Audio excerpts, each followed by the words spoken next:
C'était en Palestine. Un soleil de plomb.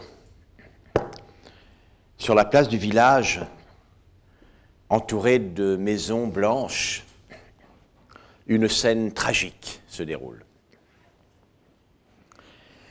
Il y a là une foule de villageois formant un cercle, et au milieu du cercle, au milieu de la place, il y a une femme. Elle a fauté, c'est une femme adultère. On est en Palestine, il y a 2000 ans de cela.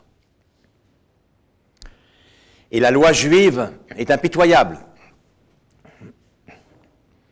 Alors, l'une des personnes dans le cercle se saisit d'une pierre et la lance, touche la femme au front, elle fléchit, une deuxième pierre, elle met le genou à terre. À ce moment-là, un homme, beau, resplendissant, les longs cheveux, s'approche. Mes frères, mes sœurs, que faites-vous là? Que faites-vous là? Que celui qui n'a jamais péché jette la première pierre. Alors, les villageois, les femmes et les hommes se regardent, font un rapide examen de conscience, et puis reposent leurs cailloux. Alors, la femme lève le regard vers cet homme qui lui apporte la vie, l'espoir. Malchance,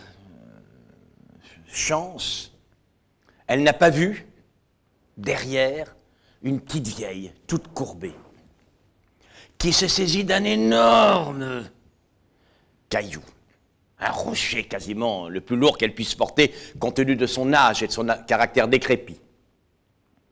La vieille s'approche, lève son caillou et paf, elle écrase la tête de la femme adultère. Alors l'homme se tourne en disant « Écoute maman, des fois vraiment tu fais chier. Hein. »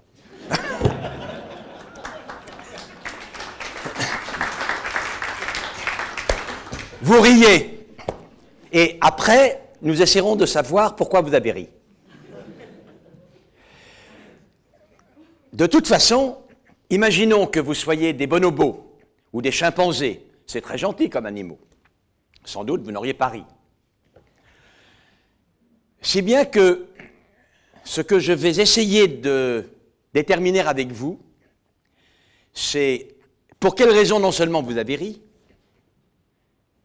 quelle est la substance, quelle est la structure de ce récit qui vous a fait rire, et d'autre part, pour quelle raison, comme Rabelais le proposait, et il avait en partie raison, le rire est-il le propre de l'homme?